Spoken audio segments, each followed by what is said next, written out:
All right, we are live, and the New York Mets just played their first meaningful game in September, and it came when they took the season series against the big, bad Los Angeles Dodgers, who might set the fucking all-time wins record at this rate. It's fucking Doesn't crazy. matter. Doesn't matter. The Mets are the best team in baseball. I'm calling it right now. They are built better. They beat them in the season series for a reason. They can beat them in October for a reason. This is the best constructed team in baseball. What was that, Kev? The best constructed team? We going Epler mode? Going Epler mode right at the top? Bro, let me tell you something. Let's talk about Golden, Colorado first, I'm sure, and then we can talk. Yes, because this is the place we have been. They have kept us cool when our hearts were hot. They're keeping us cool when our hearts are cold. I don't know if that even makes sense, but Kev's popping one right now. It's Friday somewhere. It's Friday right here. It's afternoon. It's perfect. And the summer chill starts with Coors Light, just like our Labor Day weekend is starting with Coors Light. Make the most of your summer with a chance to win exclusive chill merch, fun local experiences, even a trip to New York, Chicago, or Los Angeles. Enter to win at CoorsLight.com/believe. No purchase necessary. Sweepstakes ends September 19th, 2022. Game ends September 6th, 2022. All 50 U.S. states and Washington, D.C., 21 or older, or more prohibited. For rules, visit CoorsLightSummer.com. And when we are at that parade and the cake and the punch and the Coors Light are flowing, we are going to celebrate responsibly. Coors Brewing Company, Golden, Colorado. I've said it a million times about we advertised a lot of things here at Barstool. Coors Light was with us at the bottom of the mountain,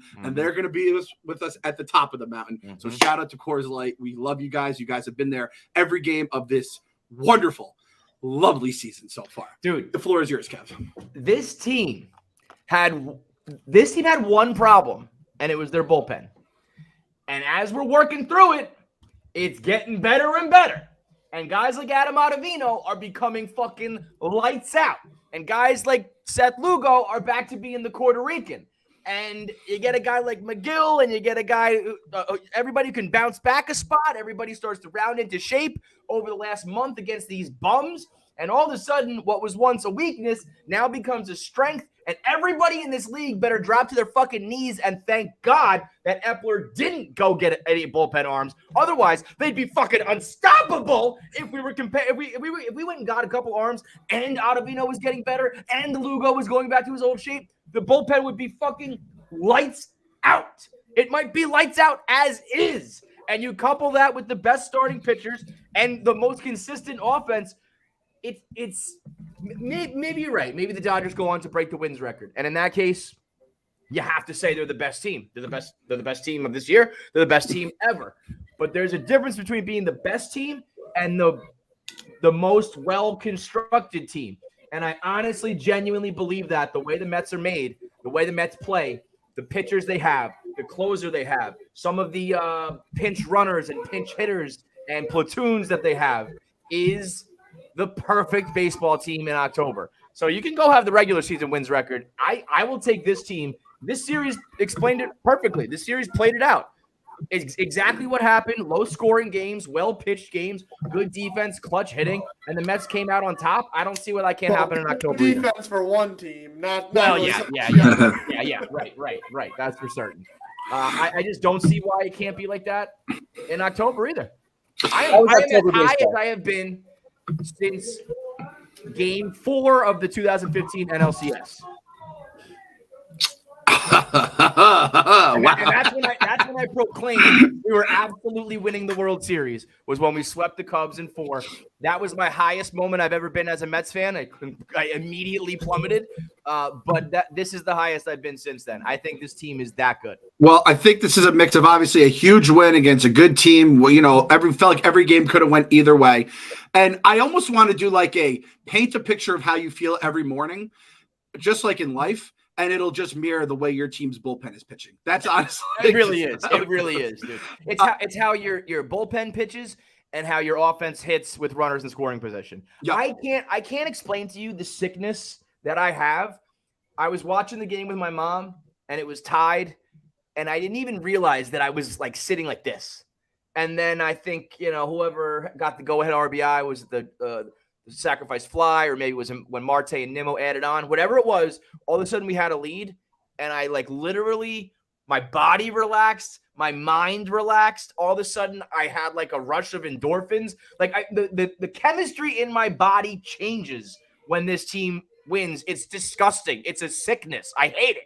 It's fucked up, and I'm telling you, I just saw White Sox Dave just blogged. He's like, we're opening the White Sox therapy session, and I'm like, been there, brother, and I don't plan.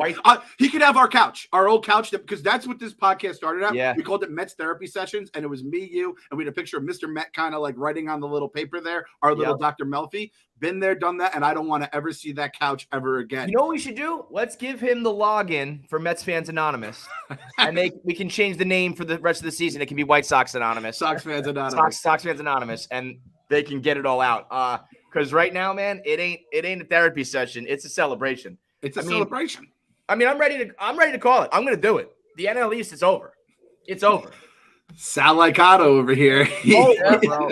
With this record and the way they're playing, Tik Tok, the Braves are not catching the Mets. It's not gonna happen. I'm not gonna, people used to use your M word with you, KFC. That was a big thing. That was kind of your brand back in the day. Unmushable. But this team is unmushable. I will say this. We're out winning fucking bets now at this point. We won a goddamn monster parlay, right? And we're winning bets. We're winning baseball games. We just put the fucking Yankees on notice because we put the, again, who doesn't love a nice underdog story? The AL East, I don't even know what to call. How are we going to call it? Anybody but Yankees. Anybody but Yankees.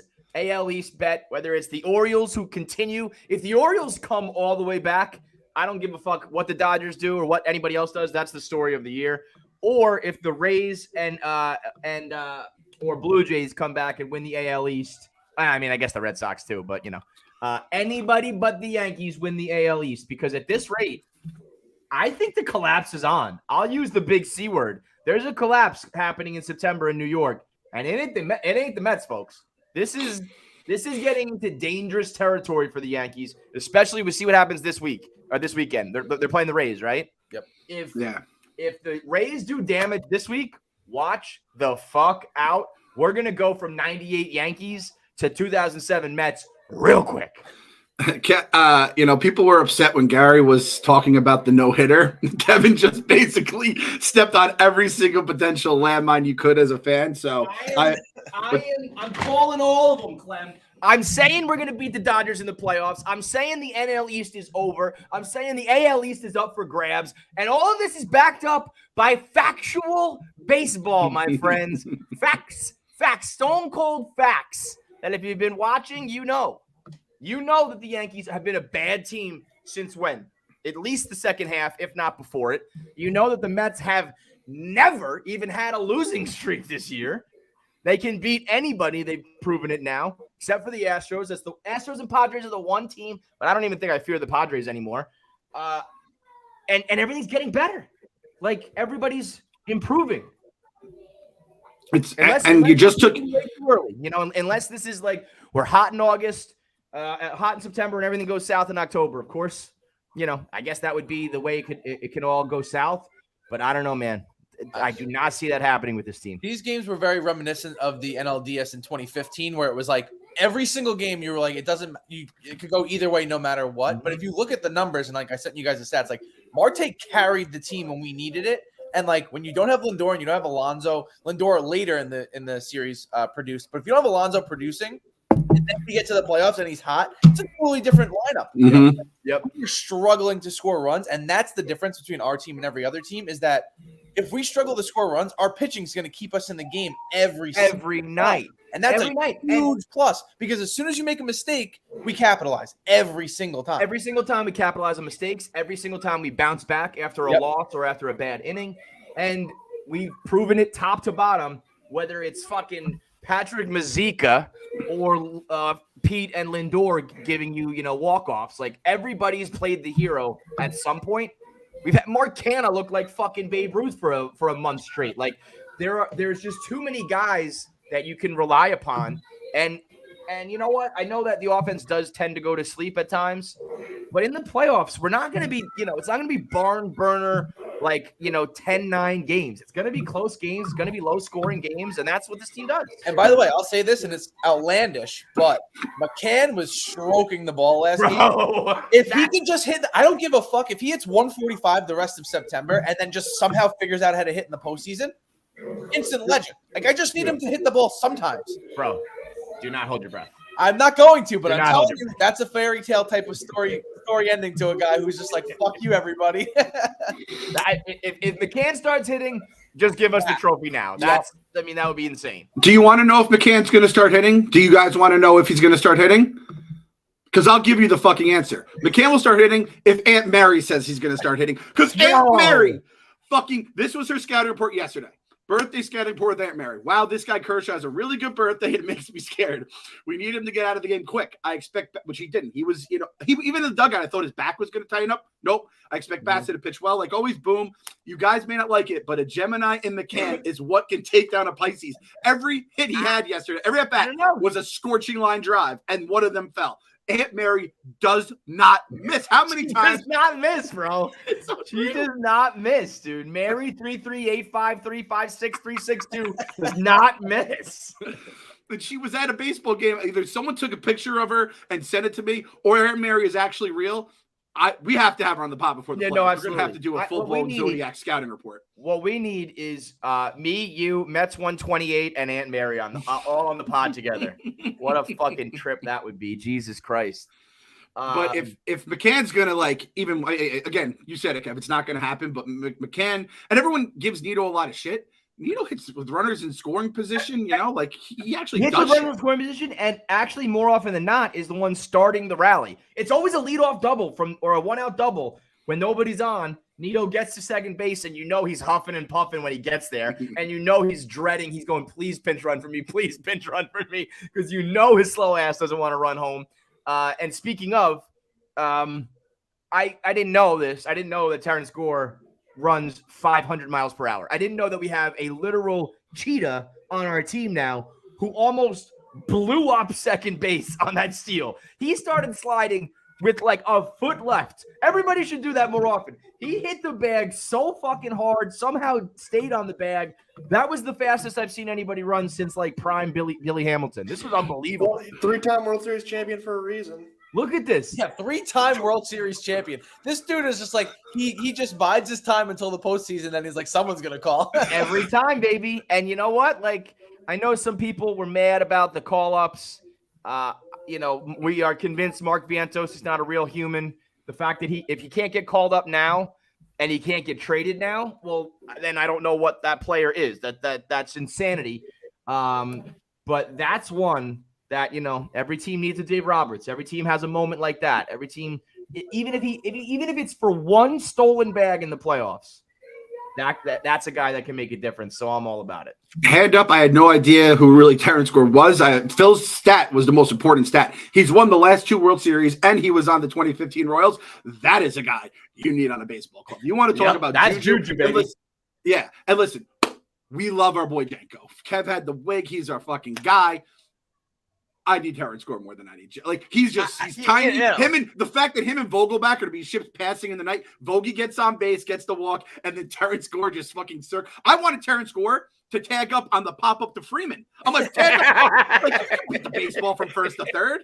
He's so dude. I thought his leg was gonna explode when he hit the base. That was unbelievable. If I had my way, if I could control the Citi Field crowd, I would have a moment when.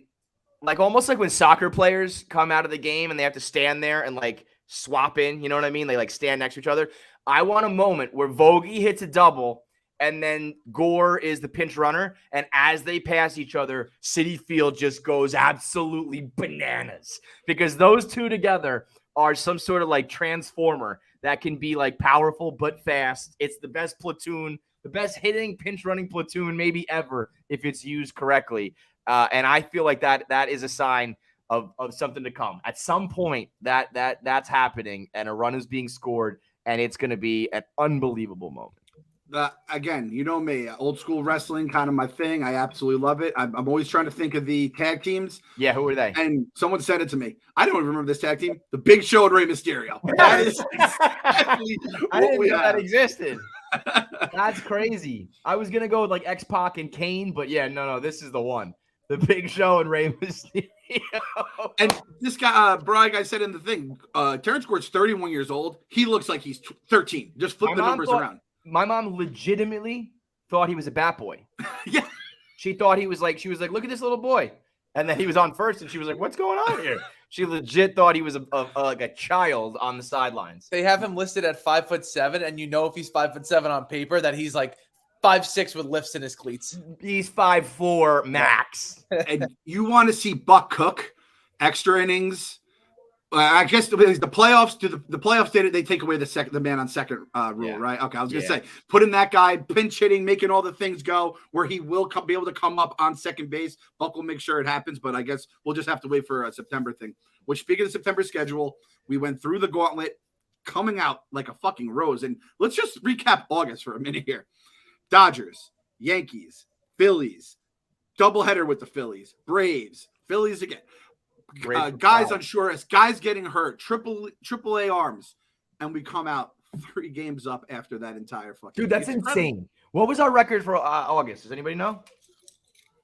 I had it. 19-11. 19-11 for the true gauntlet.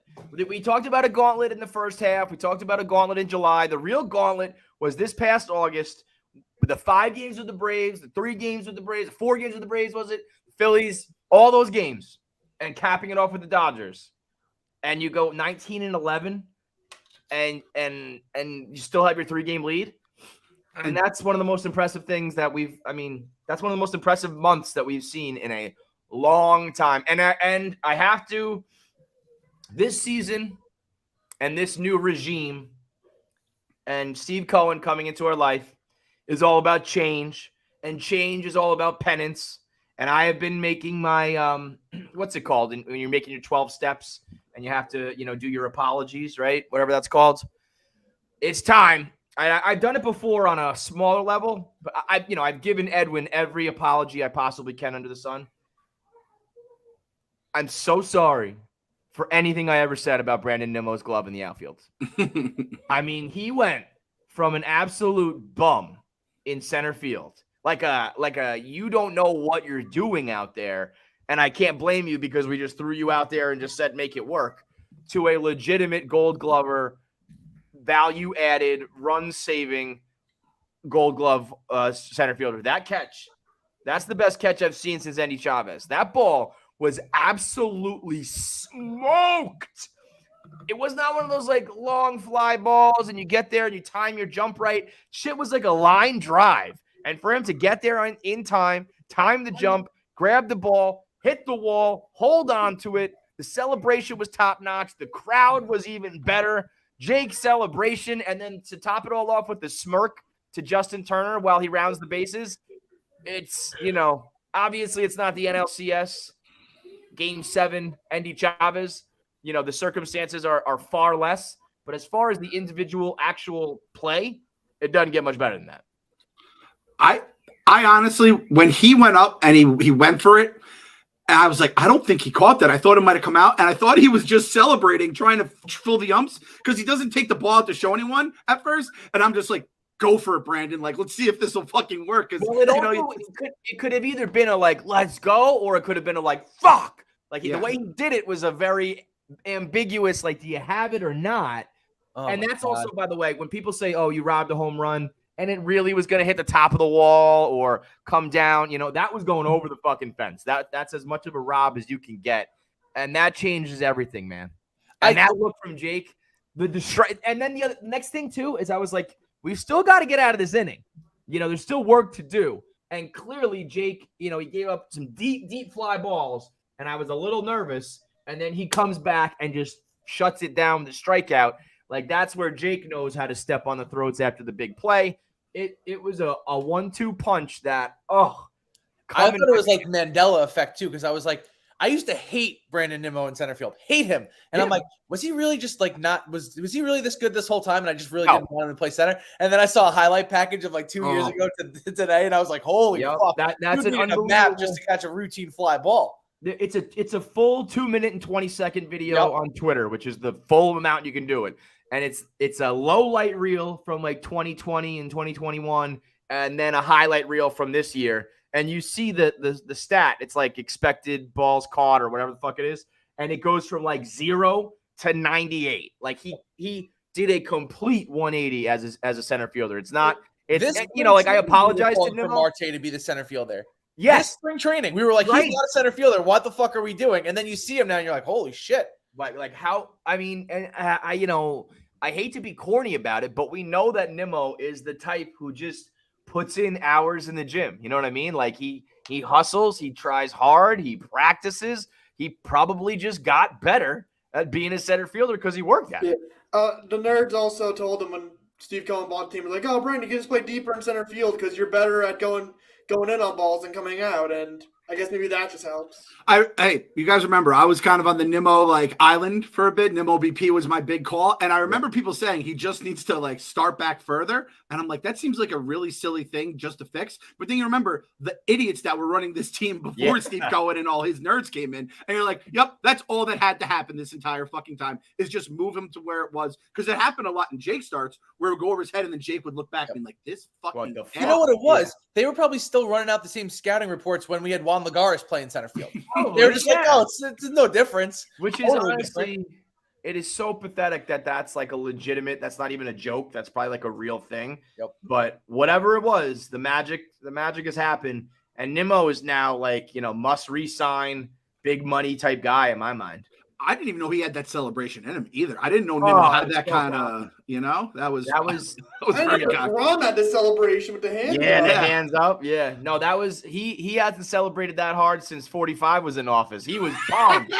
He was jacked up. November 9th, was that what it was? 2016? That was the biggest celebration in Brandon Nimmo's life.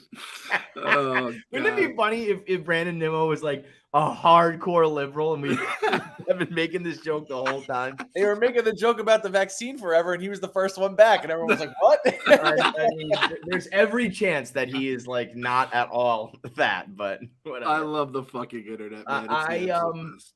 That Turner thing, though, who do you fear more?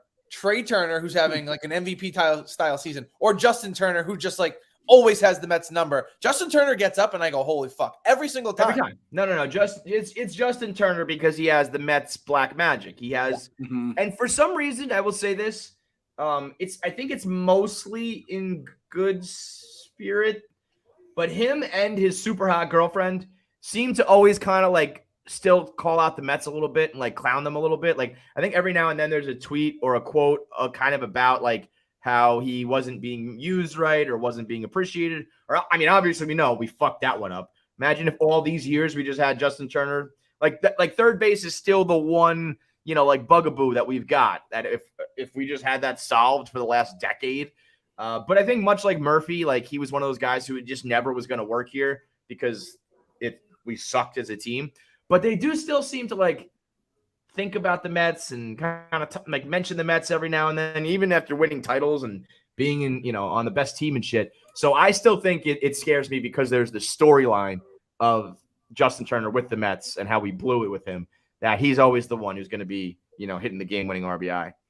Yeah, and especially against us, I guarantee if a ball kind of nicked him, he wouldn't be going to the ump. Excuse me, sir, it hit me. Adonis Medina hit me. He's like, no, I want to motherfuck these guys. I want to hit a walk-off on them and rip their hearts out. So, yeah, I'm going to choose Justin Turner, too. I always get worried about, which one's going to come up in a big spot and have my words shoved up my ass. But, I mean, how could you not? Justin Turner. I mean, he did that against DeGrom, too. That was the craziest thing. I think Nimmo was like, holy shit. He hit that ball. I was like, oh, no. Yeah, no, I mean, I thought that one was way gone. And then he had the warning track last night, right? Yeah. Because Jake looked at him again from the dugout and again was like, sorry, bro. So, what was so funny with that, too? Because who was pitching? Was that when Bassett yesterday? Or was it Edwin was the eighth. Edwin was the eighth, yeah. Oh, okay, yeah. So I'm thinking about that moment.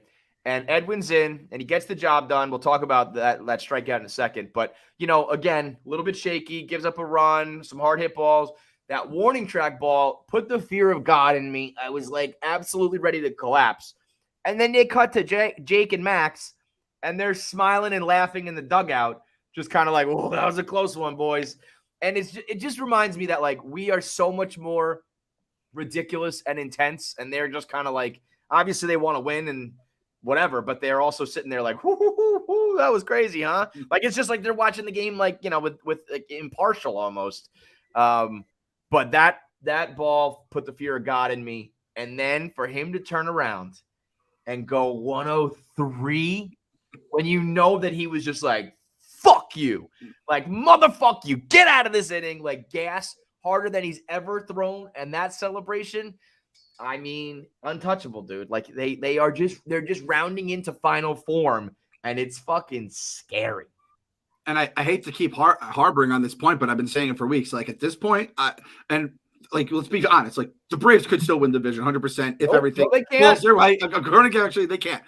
But at this rate, I just worry about us, and I don't even worry about the play. It's just health. Just keep healthy. We had that little bubble up that weekend from hell with Escobar and Guillorme and Cookie. When then Cookie's back and Escobar's back, and Guillorme, God willing, will be back soon. We lost Beatty obviously now, which is a whole other thing. But it's absolutely crazy, and it's if you don't think that, if all this hasn't told you it's different, the only other thing that could tell you that is that the New York Mets were playing a team that might set the record for most wins in the history of baseball. Brought in their closer with a live concert in the middle of a fucking game, and the guy just went out and saved the game. And in his most dominant, commanding save in a while.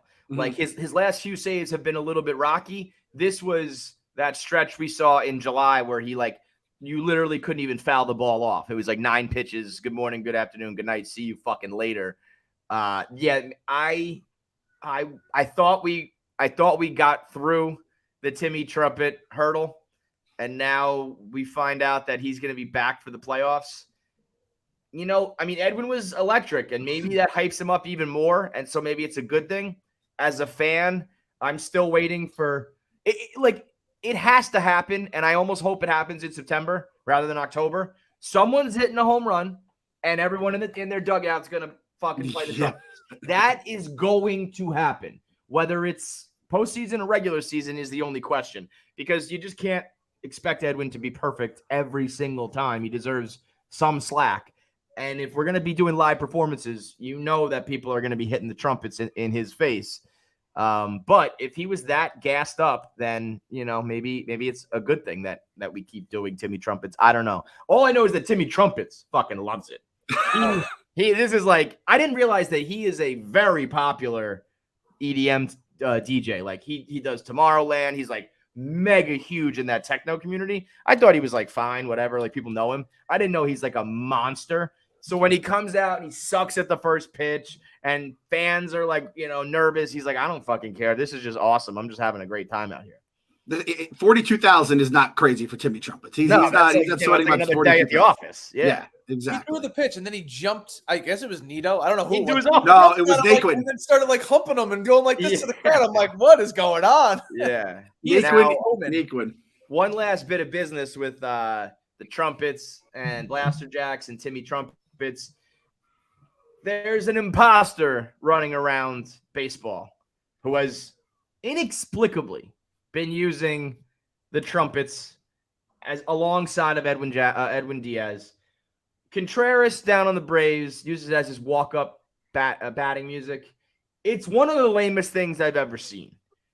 It's all of these things are silly. Your walk-out music, your walk-up music. It's stupid. It doesn't really matter. It's something for the fans, something for the player. It's all just supposed to be something that represents you and your personality and makes people think of you when they hear it. And nobody's thinking about you when that music comes on, bud. You just got to know when you're beat. Two guys picked the same music and one of them won it. So just pick another song. And so Blaster Jacks comes out and says Edwin Diaz owns the Trumpets, owns Blaster Jacks, owns Narcos. And he's tweeting and deleting and being a little bitch about it. bro, there's no shame in this. It's not like you actually lost. It's just like, yo, someone else is doing something, we haven't seen in a long time, better than anybody else has done in a while. It's his song. Fucking give it up. It's over. You lost. Good day, sir. I'm trying to think of which catcher or which like what level baseball player could actually lay claim to it. Like when Edwin Diaz is playing like Edwin Diaz, let alone that he had it first, you just have to back the fuck off the corner. This Contreras family is pissing me off left and right. I got Wilson who won't leave Chicago. William just snaking fucking songs. Is there a third? It's like the fucking Molinas. Am I going to get another goddamn catcher in my life? The Contrerases just keep coming out of the fucking closet.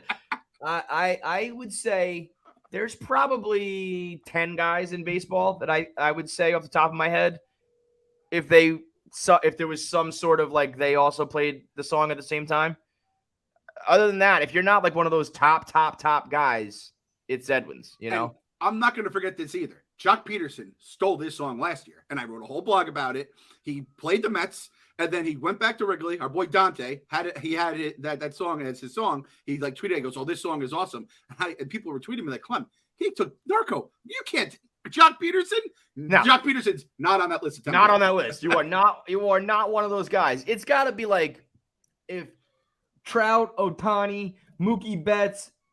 I would say Aaron Judge, but you can't even give it to Aaron Judge because it's a New York thing. So like, also though, it like loses the gravitas when like it's every time they come to yes, like, this is literally. I'm sitting in the crowd the other day and somebody's like, "All right, like you want to go?" Because like this wasn't the last game we were just at, Clem, but the one before that, the game was over. Like you knew it was over, and he looked at the person that asked to leave, and he's like, "No, I got to wait to see if the trumpets are coming." Like, yes. Just because you're not getting into the car listening to the end of the game beating traffic, you're like, no, this is an event. Everybody has their phones out. Everybody's looking. As soon as that screen goes black, silence over the crowd. You're just waiting for that first beat to drop. It's incredible.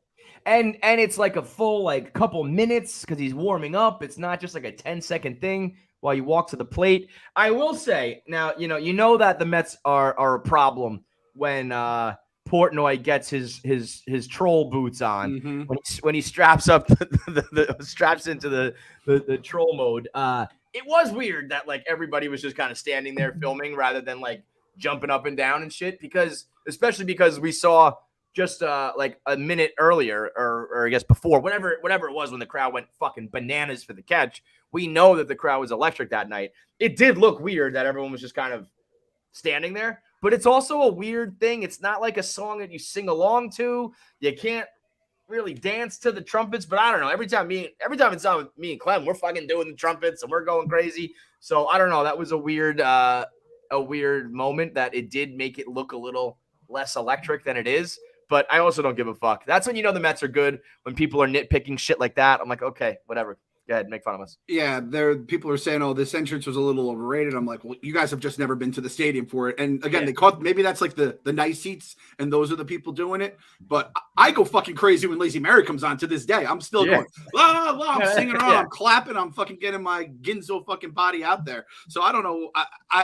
It was a bad look. I expect more from us in the playoffs, Mets fans. I expect more from you, bro. The whole world is watching. It's not even a Mets fan thing. It's just a modern day thing. Everybody wants to film it. It's like, just fucking get it from the internet like a minute later and put it on your social media. You don't need it on your phone. It's a very strange because you're not going to dance and jump around while you're filming. So everybody just put the phones down and go nuts for Narco. I always found that weird when people send or like record concerts. Like my wife will go to a concert and send stuff, and I'm like, I don't care. I can listen to a much better version of it on Spotify or whatever right now. Yeah, like why would I give a fuck about that unless like something happens? But if it's just like them playing the music, it's whatever. Dude. I will say this: you could do the best of both worlds. You record, but you're also dancing to it. I think that's the way to go. So you have the moment where you're like, I saw this. The roar of the crowd is something unique, but don't just sit there like you're fucking the guy behind an ESPN $800,000 camera, 4K and shit. You're shooting it on your fucking iPhone 13, dude. Settle down. What we need, and I know it's a little bit much, but you got to do basically what Mr. and Mrs. Met do. They do the trumpets up, trumpets over, trumpets down, trumpets down. And you just do it over and over and over again. And that's like, if the whole crowd did that in unison, it would be fucking unbelievable. I hope in my head, like they hand out the towels for the playoffs every year. There's definitely going to be a giveaway that's going to be some sort of trumpet. But if the whole crowd goes up with the trumpets at the same time, that'd be insane. I bought a trumpet and I don't know where it is. It hasn't been delivered. I fucking just straight up bought a trumpet on Amazon like a month ago, and it has not gotten delivered or it got stolen or something. I don't know, but I'm gonna have to just buy another trumpet now. So we are gonna have a fucking trumpet in the building every time for the playoffs. Beautiful. And yeah, we're going to be playing that right. It's going to be like the meme where the person is playing the trumpet in the other person's ear. That's going to be us going to Frank when it comes into Diaz, and we're just going to be going fucking blowing it right in his ear because we'll probably be battling him the entire time. Talking trumpets, we got to talk about our day out at Citi Field, which was absolutely awesome. And this story is brought to you by Game Time. You want to, we had the most ridiculous experience ever. You want to experience that good, you got to go to Game Time. What is Game Time? Game Time is a ticketing app that makes it easier than ever to score last-minute deals on tickets, sports, and shows. And they guarantee the lowest prices as the exclusive ticketing app for Barstool. They cracked the code on how to score deals on last-minute tickets. We absolutely love Game Time. You get Stu Finer seats without paying Stu Finer prices. We're about to play a bunch of bums coming up at home. We got 3 against the expansion team Nats. So the tickets just might be free on Game Time. I probably legally can't say that. It's going to be about as cheap as you're going to find them. So go on Game Time, download the Game Time app, and redeem code BELIEVE for $20 off your first purchase. Terms apply. We love our friends at Game Time, and we cannot wait. If you want to go see the Diaz performance without the high leverage situation of the Dodgers, there's probably one game where they're going to use him. They got to keep him somewhat fresh. So go there, get Game Time, get in for free, get in for cheap, have some fun, and let's fucking rock. So we were on the field, met Edwin Diaz, and that was fucking bucket list shit. Dude, that was wild. It was. I didn't know what to expect. But Edwin is, first of all, Edwin Diaz is fucking sexy, bro. He's like 6'2" and built, he's got nice shoulders and a fucking handsome dude. So I was mesmerized by him from the jump like that. I know Pats is going to be putting together the vlog. I don't know how good the audio was because he wasn't mic'd up and it was just kind of a quick thing. But we had a little exchange with him that was very funny. We presented him with the shirt. We just said, thank you for giving Mets fans a closer that we can finally rely upon. And Clem says, why did you go away from it in 2019? What was that about? And he just goes, I don't know. I was dumbass. And I was just it was so genuine. I was dumbass. And I was like, yeah, there's no other explanation. He was just like, I'm a dumbass and I'm never going to do it again. We'll always have the music. So yeah, we met him and we saw Timmy Trumpet and his whole fucking entourage running around like Bad Boy Records. He had a whole fucking crew with him. But yeah, we were right on the field. It was kind of weird because I'm not the best in those situations. I don't know what to say really. And you get 5 seconds with a guy. What do you say?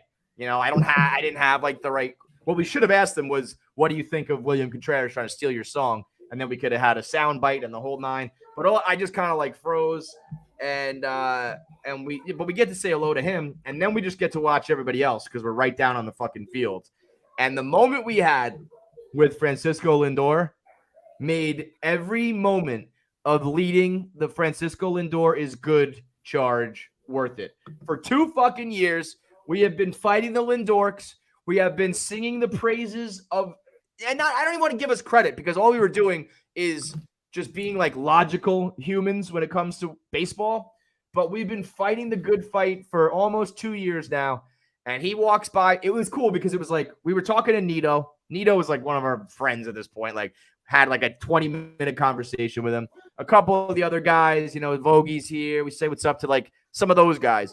But Lindor and Max and Jake are still they walk out of the dugout and nobody says anything to them. Nobody bothers them. They're still on another level, right? So Lindor is walking back into the dugout, and I was all right, I'm just going to say what's up to him because I'm not going to bother him, but just quick, what's up? I'm wearing the Uncle Stevie Biggie shirt, the one where he's the king of New York. And I dap it up with Lindor, and he goes, that's a sick shirt, man. And then he turns to my brother who's standing next to me wearing the Francisco Lindor is good shirt. He goes, that's a sick shirt, man, but I like his better. And it was it was all worth it in that moment. Total vindication, the acknowledgement from him. That's all I needed to know that, we've been backing the right guy this whole fucking time. So shout out to Cisco. And by the way, you're an idiot period, if you ever doubted him as a baseball player, if you ever get the chance to see him up close and personal, and you take a look at him and you still doubt him as a baseball player, you are a fucking moron. Because that dude is built, literally, physically built to play the game of baseball. He's perfect. He's absolutely perfect. Bogey said it best. KFC actually called him Cisco too. He said, "Yo, what's up, Cisco?" And I was like, "I like that we're establishing ourselves as close friends if we're calling him Cisco." That was incredible. Max and Jake, I didn't even make eye contact with. I was very scared of them, very Max, intimidated. I didn't even consider. Yeah, Max, Jake blew by me, and like I didn't even have a chance. Max walked out, and I could have said something if I wanted, and I was like, "Nope, I am too terrified of you." Cisco, I had to throw it out there. I was like, I don't even know if everybody calls him that, but when I heard Vogie call him Cisco, Francisco's just too much of a mouthful, and he doesn't like Frankie, so we're going with Cisco. It's perfect. Kyle looked straight at the ground and went, "Nice cleats." No response. Yeah. Our boy Pavs was, recording everything, which hopefully, I don't know how good the audio came out. Hopefully we got some good stuff. Do you know what Pavs did? What did Pavs do? Pavs took that pass. Are you in here, Pavs? I'm right here. Yeah, I was trying to get Pavs the video was like in the dugout. Pavs went like next to Buck basically during the game. He literally did. He came back to the seats. He was like, "I overplayed my hand." But I mean, you were in like every little nook and cranny of Citi Field because you just had this pass. You just like pushed it to the limit. That's how close I am. That's Buck right there. I'm basically in the dugout with them, and this guy's like just tapping on the shoulder. He's like, "Dude, you got to get out of here right now." 2 minutes. I could hear what they were saying. I took full advantage of having that pass, and it was worth it. Definitely, the footage I got. See, there's two ways of thinking. Number one is like, hey, listen, we want to get invited back here. Number two is like, take this and run with it and see how far this pass can get you. Like, get in the bullpen with Edwin. Exactly. I mean, I wasn't wearing any Barstool stuff. I was covering the Barstool tag on the camera at all times. It said Atlanta Records on my name tag. They have no idea, so I just took full right. Yeah. And the audio came out pretty good. I'm able to bump. You'll be able to hear some of the Edwin conversations, but the footage is awesome. And I mean, the only thing that I gotta say is when I was filming Scherzer, that was the only time that they were like, "You gotta go." Yeah. Those guys, they don't fuck around, man. The starting pitchers is the one thing I've learned in my time. Like they are so habit driven, and especially Max, who's just a lunatic. Like I'm surprised Max didn't like rip your fucking head off. And if he did, I would have been like, well, okay, we need a new cameraman. You know what I do? I compare it to like going to the zoo or the aquarium, and it's like the starting pitchers are the sharks. You're like, those you do not fuck with. Right. Everything else, you have the penguins and the seals. No, you know what? It's even more. I think it's like the zoo, and they're like the gorillas. Like when you like bang on the glass, and then the gorilla runs at you, and you're like, whoa, okay, never mind. I won't fuck around. But you'll tap on like the llamas or whatever. I will say this too. There's one other gorilla, and our boy Vogie. We got to see him in like hang out at Barstool HQ mode. Coolest guy in the world, giving hugs. I was like, "Hey, what's up? What's up? Big problem." He was like, "Hey guys, what's up?" And you can just tell he is focused. He probably had so much caffeine pumping through his veins at that time. I had texted him and I said, we're gonna be there. I don't know how early you get to the park. I don't want to mess up anybody's routine, but we're around if you're around. And we did a quick hello, and that was it. Like he was dialed the fuck in. And I love the fact Vogie, Lindor, and Nito are a batting practice trio because they played together like on a travel team when they were like teenagers. So they're like best friends. But for me, like as a KFC guy, those are my guys. So like to watch all three of them do batting practice in rotation and just fucking stroke it. Even Nito's got a stroke in batting practice. So that's a threesome that is very, very cool to watch up close and personal. And Nito was an absolute, like, we just shot the shit with him for like, I don't know, like 15, 20 minutes. And he was off that day. So he was definitely in a different mindset than a lot of the other dudes who were, obviously focusing in and just seeing. I mean, we have some fucking hosses too. Like a lot of our pitchers, Ottavino, absolute monster. May, a monster. Like we've kind of known that all these guys are tall. Boys. Jake is like a fucking built like one of the Avatar characters. He's that's what he is. Huge. Exactly what he is. Right? And Edwin too, like you said, Edwin's 6'3", and he's like wiry, but he still has some muscle to him. Yeah. So it was And then we had the fucking Little League World Series team from Long Island there just chilling too. So like it got really crowded. So we really didn't get to do it maybe as much as we could have done. On like an off day, it would have been awesome just to bullshit with these guys. But they were getting ready to. It was the first game of a 3-game set against the best team in baseball. It was a little different. We at the very end of like towards the end of warmups, or I don't even want to call it warmups. So towards the end of whatever was going on with the media, Pete came out. He was one of the last guys. And a couple dudes asked him for an interview, and he said no. He was like, I got to get to work. So I wasn't even going to try to bother him. But it was right after that story. We got to talk about this too. I don't think we've talked about it on the show yet. He at his comedy night, he told the story of Donnie Smith. Is his name? I don't know the last name. He said Donnie. Donnie Scott, I think is the name. Donnie Scott is the he's still the manager to this day, I believe, of the Madison Mallards in the Northern like Forest League or some shit like that. And this was like the origin story for Donnie Stevenson. And he told the tale of this old manager. He comes in, tighty whities on in the locker room, kicks over a stool, has 2 Miller Lights in his hand, has 2 Coors Lights in his hand, and he says, if you don't think when you fuck, you don't think when you hit. And I honestly, it's some of the greatest advice I've ever heard for anything in this life. Don't think, just do it. Whether you're having sex, whether you're at the plate, whether you're giving a presentation, a speech, whatever. Don't think, just fuck. Don't think, just hit. And he told it so well. I mean, the crowd was loving it.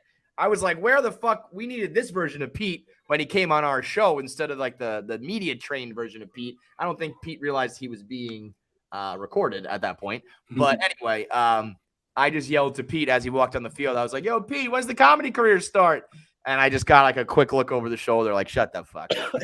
So, everybody kind of like has their, like, everybody was exactly what you would expect them to be, except with Vogie being like really dialed in and not fucking around. I think everybody who's like kind of scary and intimidating was scary and intimidating. And everybody who's kind of like chill and smiley and like having a good time was exactly like that. And I think we got to see kind of that side of Vogie, which he told us about, where he's like, I leave it at the ballpark. My wife wants to talk about it. I'm like, nope, we're not talking about it. We got to see a little Vogie if the Gators are on, maybe. You know, we got to see the big problem out there, which was awesome. I kind of like seeing him dialed in and seeing that side of him. So, for sure. Hopefully, the other big revelation was the Mets PR guy was like, fuck Frank. Yes. So we talked to Ethan. I think Ethan Klein, maybe Ethan. I don't remember. Ethan is their the head of PR. And let's just say that they are aware of us and they're aware of Frank. They are aware that there are 2 camps of Mets fans at Barstool, us and the normal camp, and then Frank. And as crazy as it is to say, he confirmed that some of the guys in the locker room are aware of Frank fucking Fleming and knows how he operates. So I told him, as long as they also know how we operate, Frank can do his thing. But, I mean, what's left for Frank? What is left to complain about right now? Well, that's a legitimate question. What would you – I guess you could say that the offense, while winning, has still been a little bit timid. Michael Givens has not been great. But even that, he had 5 of 6 starts with no runs. Granted, that one outing was really shitty, but still, Beatty was like 0-for, but then when he would break out in a big way, make some big plays with his glove. Like literally, if you were trying to hate on the Mets, like fucking, what was his name? John Harper or whatever from. Fuck that guy. I can get into that dude. Cisco goes like 0-for, maybe like 4 games in a row, and we get like a think piece about how the Mets need to do something or some shit. Like, dude had a bad week. Every fucking player goes through that like multiple times a year, and only one player gets, exposés written about it when it happens. Yeah, I mean, are people in LA writing a story about Trey Turner going 1 for 13 this week? Are they saying, did the Dodgers not do enough at a deadline? Their bullpen blew the game yesterday? No, they're not, because this shit only happens here. Exactly, and that's why, it's like when people kind of make fun of New Yorkers when we say it's different or it's harder. And I know a lot of other cities are kind of like, it's, what do you mean? It's like, I don't know. This is what we're talking about. Everyone's an asshole. everyone is writing for a paper that, demands that you get clicks and views and followers and shit. So they write that kind of dumbass shit about you, even while you're leading the league in shortstops in, every major category almost. You're like the best shortstop in the game, leading this team, clutch as fuck, playing every single inning of every single game, and you get, basically hit pieces written about you when you go 1 for 21. Fuck that. If the Mets win sometime soon, hopefully this year, you're going to see the weeding out of some of these like scumbag writers, because I remember hearing that same thing happened in Boston. Boston was the lovable loser. They could never win for football and baseball. And the second they started winning, all these assholes. Today, Martino wrote an article about DeGrom might be leaving. And it's like, literally, Cohen just said there's no price too much. Right. But you're going to turn around and be like, oh, he's probably shipping off to the Braves. It's like, what the fuck are you doing if you're writing for this team that you're supposed to be covering in like a positive light when they just beat the best team in baseball? It's not even that you have to cover them in a positive light. You have to cover them in a realistic light. And right. When they're bad, you cover them and say that they're bad. That's what I'm saying. The article you write after beating 2 out of 3, you beat the Dodgers, and that's the article you come up with? Right. What are you doing? And you know what? I got a chance when we were at the park to talk to Tim Healy. He was there. And to me, Tim Healy is the gold standard. I like Tacoma. There's a lot of guys I really like, but to me, Tim Healy is my guy. And because he's first of all in tune with like what we care about, and it's not like old lame baseball talk, but he's also very fair about it. And I was asking him about like the differences between the Cohen and Wilpons era, and he was like, it's not that the ownership change really changed anything with the media. It's just that the team is good, and we get to talk about them in a positive light now, because he covers them saying how good they are, because he's a normal, rational person who can see what's going on in front of him and write positively about it. If you can't write good shit about a team playing good, if you can only do doom and gloom, you're a fucking hack. Yep. Lindor's for clicks. It's like Knicks for clicks, where last night they said the winners and losers of last night's Cavs-Knicks trade. For the Win wrote that, and they fucked up. They meant to say Cavs Jazz trade. I'm like, everyone just throwing the Knicks in the goddamn fucking. Yep. It's the worst thing. By the way, let's do a little aside here. We'll do a little you gotta believe Knicks talk. I read that early on they offered RJ, Obi, Mitchell Robinson, and like 4 picks, and that still got shot down. So Woj said that. And Woj is Leon's mouthpiece, Leon Rose. And then Shams is Ainge's mouthpiece. So they're both going to go back and forth. And you're going to say, oh, my God, the Knicks did everything they could to get him.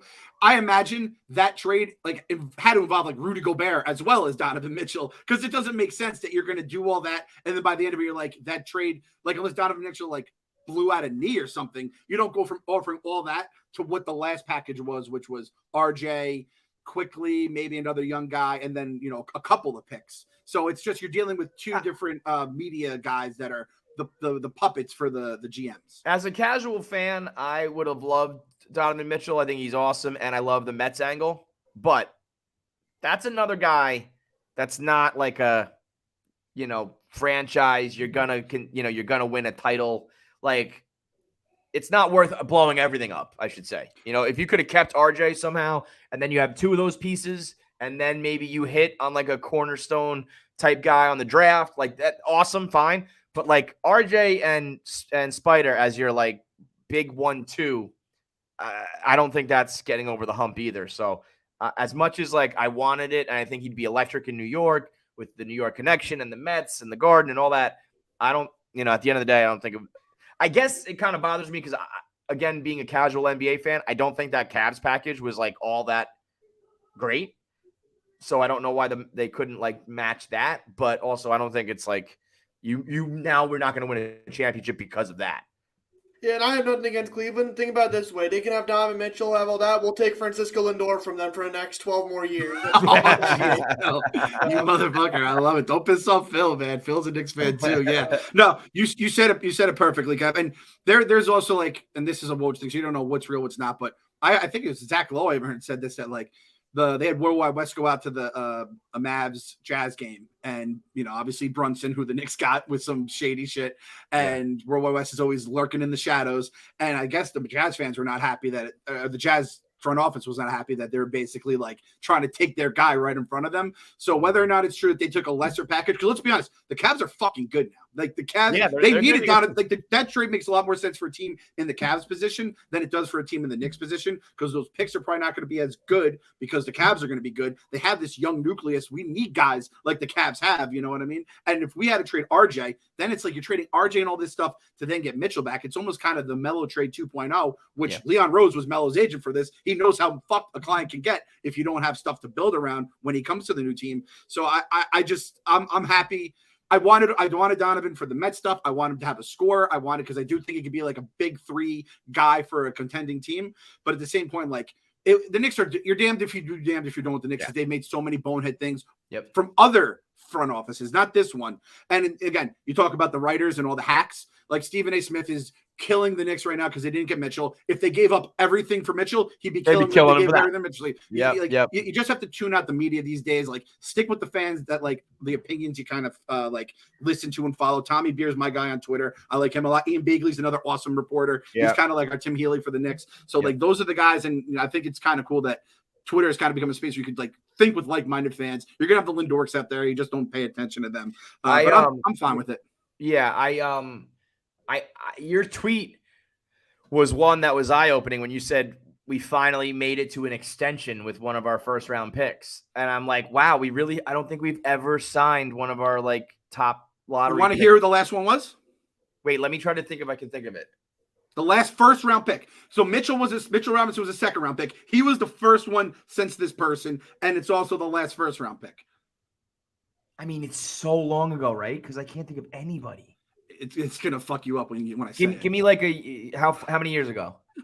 Is it like 20? I think it's like 94. So yeah. Is it in the 90s? Okay, I was gonna say because like it was the guy was drafted in 94. Yeah, I wasn't even born yet. Right. But that's what I'm saying. Like I was like, I can't think of anybody in the 2000s that we re-signed. I'll give you a hint. He could have played for the Jets or the Giants as well. Charlie Ward. Charlie Ward signing was the last guy the Knicks signed after drafting him to an extension. He's the last guy, which I believe was 99, 97, like right around there. So it's been like every year we're drafting like the top fucking 10, and we haven't gotten one guy to re-sign. Spin zone, we know when to cut bait. Yeah, that's true. That is true. All right. Anyway, back to the real class of New York right now. The best sports team in New York, because as we've said, the Yankees are collapsing. And you know it, and the Yankee fans kind of know it. Because there's not a fucking peep. They are not saying a word anymore. We were talking 98 Yankees. We were talking wins records first half. And then remember those episodes where I was like, I just don't get it. Like their team's just not that good to be winning that many games. Here we are. Baseball is a dumb sport that's way too long. And over the course of 162, the warts start to show.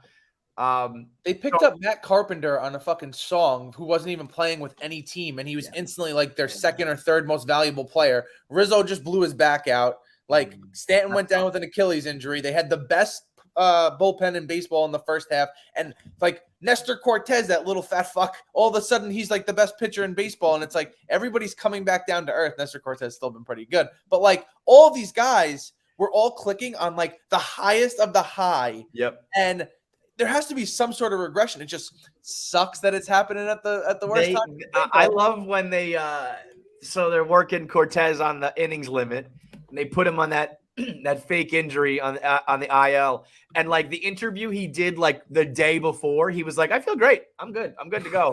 And then they're like, "You're going to the IL." It was unbelievable. I love it. A little bit of Yankees misery. I mean, if they didn't open up such a lead, if it was like 4 right now, I would truly, genuinely think a collapse is coming. I'll still bet on 1 because I want to see it, and I think it's possible. 6 is still a pretty fucking solid lead, but if they had like a couple games more already, they would be. I would be very, very scared. I mean, the Mets. Put it this way: I'm more comfortable with the Mets having a 3-game lead than the Yankees with their 6-game lead. I'll say this though: the Rays are 5 back in the loss column. Can you name any players in the Tampa Bay Rays right now? Yeah, that's why I also I hope the Orioles maybe stay as hot as they are. I wish the fucking Blue Jays would just play 50% of what they were expected to play. I mean, I remember sitting with Marty Mush. I think all of us were in there. Were we all we were all there. It was preseason. It was like opening day, right and around we then. were like, "You're a bum," and he was like, "The Yankees are going to be amazing." And I remember giving him props halfway through the year. But now, and we were all saying like, "The Blue Jays are going to fucking smoke you, dude." And he was right in the beginning. We'll see if he's right in the end, though. Yeah, I'm looking at their schedule right now too, which is why I love this bet. The fact of bet that it covers all the AL East teams, because I know Tampa, they have the Astros 6 more times. They have the Yankees though, and the Yankees have to go through. They're gonna have to earn it because they have, in the words of $20 Chef, got to earn it, right? Tampa Bay, the Twins, Tampa Bay, Red Sox, Brewers, 2 against the Pirates, Red Sox, Toronto, Baltimore, Texas. So like you're facing a lot of the teams chasing you. And those Red Sox games are always a little bit wonky because it's, I don't care how bad they are. It's still, it's like when the Subway Series is played, they usually seem to split them. So that is, dude, I want Aaron Judge to hit like 80 home runs and them to miss the playoffs. So bad. It's the only thing that's making it bearable because otherwise I would be like Aaron Judge's season would absolutely be making me want to puke. But it's coming in this way that it's like kind of bearable. By the way, I understand that there is a debate to be had, but I think Aaron Judge is the MVP. And I think if I can say that, I think other people have to admit that too. I think a lot of people who are riding for Ohtani are also doing it to be anti-Judge. And I get that. But if I'm not doing that, then some people got to pump the brakes. Like, I've seen compelling arguments where it's like he's going to have more home runs than Vladdy Guerrero, and he was the runner-up last year, and he's going to have a lower ERA than last year's Cy Young winner, and you combined all that. But even if you combined it all, Judge has a higher WAR. Even with that, I just when a guy's going to be hitting 60-plus home runs in a year where like nobody else is going to have over like 45, it's got to be him, right? Yeah, I completely agree with you. And look, it's just going to raise his price up in a free agent market. That's true. 27 games out of first place, the Angels. Like, how do you have that generational talent like that? 2 of them! 57 wins. That's where I baseball's just stupid. And that's also where if anybody's still talking about, MVP has to be from a winning team, all that shit, it's like, it's just crazy how. But I don't know, man. Like, that's – at some point, is there a knock on Trout at some point for being like too quiet and not enough of a presence to be like, get me a fucking winner? Like go, I wouldn't be too loud about that because remember he's a Jersey guy that loves the Phillies and all Philly sports teams. So just be quiet. Mike Trout have fun in Anaheim. Don't want that. If Trout was in Philly though, or here, he'd be getting – that's what would be happening if he had a real, like, media market covering him. But he gets to just kind of sit in Anaheim quietly. Nobody bothers him. The biggest controversy is involving how he is as a fantasy football commissioner. And now he's dealing with Stephen fucking Che as his fantasy football commissioner. So, like, he should thank God every single day that the Anaheim Angels drafted him instead of the New York Yankees or anyone else in the savage fucking East Coast. Out west, I want our boy – this guy, Blaze Blah, has had some fucking – doozy of stats here. I just wanted to shout him out. The Dodgers record versus winning teams is 26-18. They've played 44 out of 140 games against winning teams. They have been blessed with the easiest schedule in baseball history. That was one. Wow. There was another one. Wait. I mean, I just hate that. Like, the Angels are a good example. Like, at one point they were like 20 games over and they were a good team. And then they like just the scheduling thing is so fluid and changing at all times that, if you played a team when they were bad, if you played Atlanta in the beginning and then played them later, you know what I mean? It's a lot of those. This is the Los Angeles Dodgers we're talking about here too. It's not like it's not like a fluke, they're fucking of everybody. That's why they're playing lesser teams because they're killing everybody that they play. So that takes me to my point though. Now that we've seen the Dodgers, we've seen the Braves, but if Buehler and Gosselin are both out, because Gosselin, the forearm, that is a fucking shady part of the body. There's some weird shit going on. Who do you want to face in October? Dodgers or Braves? Now, the Dodgers are every game was like heart attack on a plate, but like there's no one in their bull. Like the bullpen was even like, I don't know where their bullpen is because I was like, there's a couple guys that were good and they were just trotting out Jake Reed against us every night too. So who would you rather have to face if you would assign for one, Dodgers or Braves? Dodgers have more lefties though. That's the thing that can. That's true. Me. Yeah. I also think the Braves are very prone to striking out. And I think, you catch them when if they get a little bit cold and you can just strike those motherfuckers out. The only problem with that is that that Ty Walker either has to not be pitched or is going to be a liability against them because he just can't. Well, the most beautiful thing of all is the way it's shaking out right now is that the Dodgers get the bye, the Braves have to blow all their arms in the wild card, and then they have to play the Dodgers. So it's not going to matter. Yeah. Whoever we come up against, we're going to be like, okay, you're shot. That's true. I don't want to put as cocky as I am right now. Yeah. When we get to October, I will be as quiet as a church mouse because I don't want to fuck around then. But it is true that and we would face then the winner of Cardinals Padres. Yep. Although that's interesting too. I mean, obviously the Padres catch the Phillies and then they're 6 and everything's up in flux. We just gotta beat whoever we play. It's so funny when you look at it'll be Cardinals, and I'm like, I don't want to play them. I don't know. I know that's the thing. I just don't want to play them. And also, I would think aside from Machado Soto, I think Arenado Goldschmidt is the biggest 1-2 punch in the game. So that scares the fuck out of me. Molina lurking around scares me. Albert's last year, him. Yeah, that kind of shit's stupid. So wait, it'll be Cardinals, Brewers, Phillies, Padres. The Cardinals have the 3 seed locked. So locked.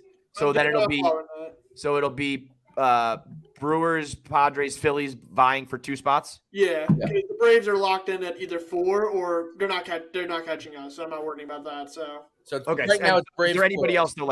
It's just those 3, or is there 3 teams? Because the Giants have lost 7 in a row. They're 10 back. Their season. All right. So it's either going to be in the second round if we get a bye, we'll be playing one of those 4 guaranteed, right? Yeah. Yep. I'm be very happy about that. And just go back to Blaze Blah here. Another good stat. Out of the 30 games left on the Mets schedule, 6 against the Nats, 7 against the Pirates, 5 against the Marlins, 3 against the Cubs, 3 against the A's, 24 of 30 against those fucking teams, and then the Braves and the Brewers as well. But that in past years, that would kind of scare me. Yeah. I hope and I think that this team will just trounce those fucking guys. But boy, wouldn't that be the biggest kick in the dick? Is that when we finally get to the easy games, that's when we struggle. If they can't fucking close it out against that schedule, we are going to deserve every piece of shit that we get shoved down our throat by everyone who hates us on the internet right now. I will say this, and this might be a little bit of recency bias. It's definitely a bit of recency bias. But I will say, if we don't make the playoffs or if we blow the division this year, I think it'll be worse than 2007. Yes, 1,000,000,000%. I am very much. The feeling is, we get the wild cards line, the season's over, and that's true. Oh yeah. I do think it is we've been in. But you think it's that much? You agree that much? Because 7-17 is still one of the worst things that's ever happened. But I think that this team, as good as they are with that schedule, has no excuse to not. No, I don't even think that last series should matter if. And then again, the Braves though, they play just as easy as a schedule. And they might just win. In my head, I'm like, we should probably be 4 games up going into the Braves series and then to just fucking lock it out when we play them. That would be the ideal situation. They have to play the Marlins tonight, but they're facing Alcantara fucking finally. Thank fucking God. Shout out to the Rockies for taking 1 of 3. That was kind of nice to see. And it didn't matter. Yeah, exactly. But took 2 or 3 against the Dodgers. So I guess we'll just say, if the Mets if they lost the lead in first and then just went out meekly in the playoffs, where they just got swept in the wild card round or lost 2 or 3 and it was just an also ran and everyone was healthy, that would be worth for me personally than 2007. 2007, I was thinking, all right, this team is going there, but that team always had warts. You know what I mean? Big time. 2006 pitching was so bad. 2006 broke our brains because nobody else was playing good in the division. We've talked about this team has a better record than that team ever did, but we've had to fucking worry the whole time because the Braves are just right there with us. By the way, Ronald Acuna, that knee sounds like it should be pretty banged up. Yeah. I personally would just call it a season. This guy's a long career. He's not going to be making too much during that career because the Braves are just fucking having these guys sign contracts at gunpoint. So he should just take it easy and worry about his next contract. Yeah, You seriously. got the Braves That's playing messed up, Ronald. fugitives at this point. But come playoffs, it's just going to be Ozuna on the run. That's like the old That's the Godfather other line. thing. Ozuna has played in like one game in like the last two or 3 weeks. He's Like, a piece of shit. That guy's a fucking absolute the Braves scumbag. wants to forget like there's like rostering a criminal on their team. Straight up I don't fucking think criminal. I've heard. I don't think I've heard a player be as honest about it. Like when Ronald Acuna was like, "It's terrible. My knee is terrible, and it's just something we have to deal with." I was like, I don't know if that was maybe translated harshly, or usually you kind of you don't show your cards that much. But for him to be like, "It's a fucking problem," baseball is long, man. It's a long season. I kind of love Acuna too, because didn't he was like fuck Freddie Freeman basically when he left too? So Yeah. I kind of like Ronald Acuna just calling it like it is. That would have been Yeah. a nightmare if we had like a guy like that on the Mets back when the Wilpons were like, oh boy. Like Noah was kind of like that. Noah's like, it's bullshit that we're just traveling the night before opening day, and we're like, oh fucking Noah. So begins the easy part of the schedule, which again I'm going to believe is going to be easy, just because I'm fucking done thinking about the old days where this would blow up in our face. We made it, boys. We didn't make it to the postseason, but we made it to a date that I had circled on the calendar a long time ago, just saying if we could make it to this and we're in good shape, then there's a really good chance. So this is the first, line of the first tent pole, if you will, or whatever, where we made it. Now there's a lot of work to do, but congratulations all around to everybody for making it this far, because it's not been easy. We did it, boys. We did it tonight on the bump. We got David Peterson against Josiah Gray. Tomorrow, Max Scherzer against Patrick Corbin. And then Sunday, Cookie Carrasco against Eric Fede, whatever the fuck his name is. So, Sweep on deck. What do you say? Like Kyle said it best, sweeps and streaks. That's what we need the rest of the way. Let's go fucking streaking, boys. Let's go streaking! Gotta believe. Gotta believe.